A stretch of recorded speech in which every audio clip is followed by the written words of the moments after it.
баланы қалай санау үйрету керек, соның бәрін көрсетемін. Менің атым Сократ. Бастайық. Ең алдымен бала кішкентай кезінен, екіден алтыға дейін санауды үйретеміз ғой. Сол кезде оған ол жаңалық та, білінбейтін зат. Сондықтан ол тақпақ сияқты жаттап алады сандарды. 1, 2, 3, 4, 5, 6, 7, 8, 9, 10 сөздерін жаттап алады. Былай көрсетеміз, суреттерін жаттап алады. Мынау 1 екен, мынау 2 екен. Сөйтіп ол жаңа заттарды үйреніп алады. Кейін оны көп қолдану керек өмірде. Қанша саусақ бар, қанша құлақ бар, қанша қасық бар, қанша адам отыр. Санау көп санайтын болса, ол дұрыс болады. Енді көп соны біледі, енді артқа қарай санау. Енді артқа қарай өмірде біз жиі қолданбаймыз, сондықтан оларға кішкене қиындау болады. Бірақ оны да үйрену керек. Артқа 10, 9, 8 сөйтіп кету керек. Бірге дейін. Тығылыспақ кезінде ойнағанда артқа қарай санау керек. Мысалы 10, 9, 8 мен іздеймін деген сияқты. Басқа ойындарда да артқа санау болса, ол өте пайдалы. Енді біз 10-ға дейін санауды үйреніп алдық, артқа дейін санауды үйрендік. Енді бірінші ондықты үйренейік, плюс-минус 1-ді. Мысалға, плюс-минус 1 дегеніміз не? Мысалға бізде таяқшалар болады. Бізде 3 таяқша бар, плюс 1. Желательно, бәрін бір нәрсемен көрсету. Ол құрашын ауызша сөйлей берсек, или былай құрашын жаза берсек, ол кішкене түсініксіз балаға. Мынау уже абстракция болып кетеді. Оған всегда көрсету керек. Саусақпен көрсетсе, ол таяқшамен бір нәрсемен көрсету керек. 3, яқты 3, саналамыз 1, 2, 3, қосу 1. Қанша болады? 4. 5 қосу 1. Сөйтіп көрсетеміз. И мына жақта да көрсетсек болады енді. Атты жақсы келсек. 5 қосу 1, 6, 6 қосу 1, 7. Бала түсіну керек, что қосу 1 деген сөз, ол келесі санды айту деген сөз. Ол басынан аяғына дейін айта алады, ал ортасынан келесі санды айту қиналып қалуы мүмкін. Сондықтан қазір біз не үйретіп жатырмыз? Сандардың қасында қандай сан тұр екенін үйретіп жатырмыз. Сол қосу 1, келесі санды айту деген сөз. Оны бала тез-ақ үйренеді. Келесі азайту 1. Енді артқа қарай бару деген сөз. Бұны 4-еу бар, біреуін азайттық 3. Тура сол жерде 4 азайттық 1, 3 азайттық 1, 2 азайттық 1, 1 азайттық 1, 0. То есть артқа қарай бару деген сөз ғой. 8 азайту 1, 7. Не үйрену керек бала? Қандай санның артында қандай сан тұр екенін үйрену керек. Сол. Бұл өте маңызды. Осыны тез үйреніп алған соң, асықпаңыздар. Любой затты үйренгенде өмірде просто көп қолдансаңыздар, ол өзі-ақ үйреніп алады. Келесі плюс-минус 2. Тура солай. 2 дегеніміз не? Ол 1 және 1, Мынау 2 деген 1 және 1. Сондықтан мысалға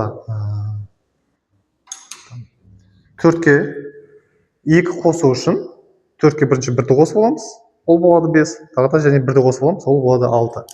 Сондықтан балаға үйретеміз. 2 қосу үшін біз бірінші қосамыз және 1-ді қосамыз. Сол кезде 6 шығады. 6-ға қосу 2. 6-ға 1-ді қосамыз 7. Сосын тағы да біреуін қосамыз 8. Нақты көрсетеміз. Әртүрлі көрсеткен дұрысты. Былай таяқшалармен де, жазбаша да, суретпен де. 6 қосу 2, 1, ол 7 болады, қосу 1, 8.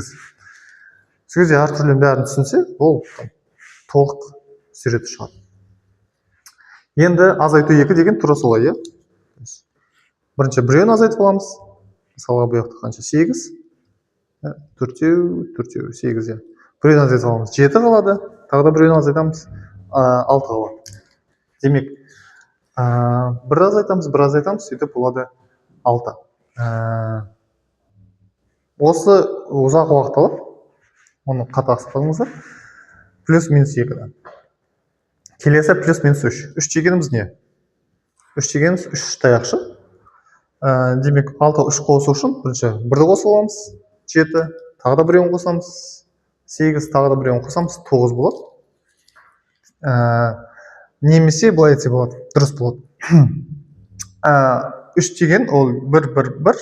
1 ол 2. Сонда 3 қосу үшін біз 6-ға 2-ні қосамыз, 8, біз оны білеміз. И 8-ге тағы да 1 қосамыз, 9. Азайту тура солай. 3 азайту үшін ол 2-ні азайтып алса болады, содан тағы 1 азайтса болады. Сөйтіп сан шығады. Бұл жақта да практика керек.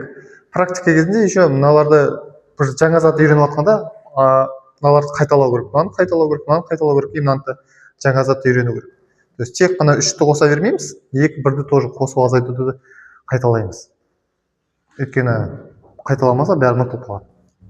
Келесі 4 дегені біз не? 4-ті көрсетеміз. 4 деген ол 1 мен 3, немесе 2 мен 2. 4 қосу үшін бірінші 2 қосып аламыз, кейін 2 қосып аламыз.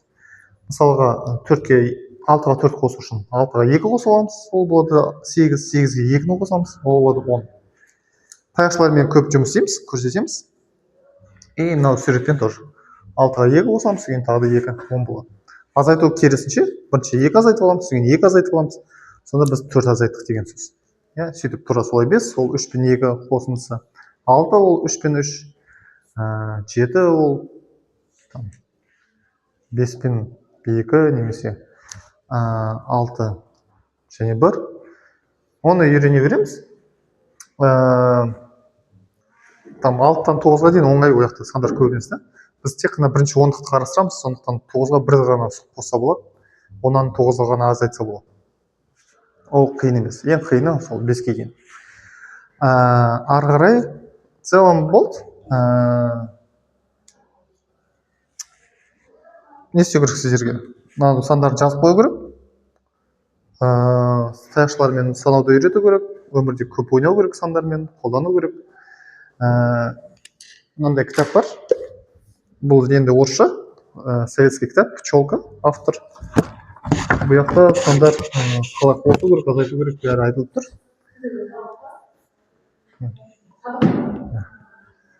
Сол үйреніңіздер. Тағы да бір какой-то сұрақтарыңыз болса жазыңыздар. WhatsApp номерін жаза саламын астына. Жеке сұрақтарыңыз жазсаңыздар болады, комментарий жазсаңыздар болады. Осы видео ұнады деп ойлаймын, пайдалы болды деймін. Келесі кездескенше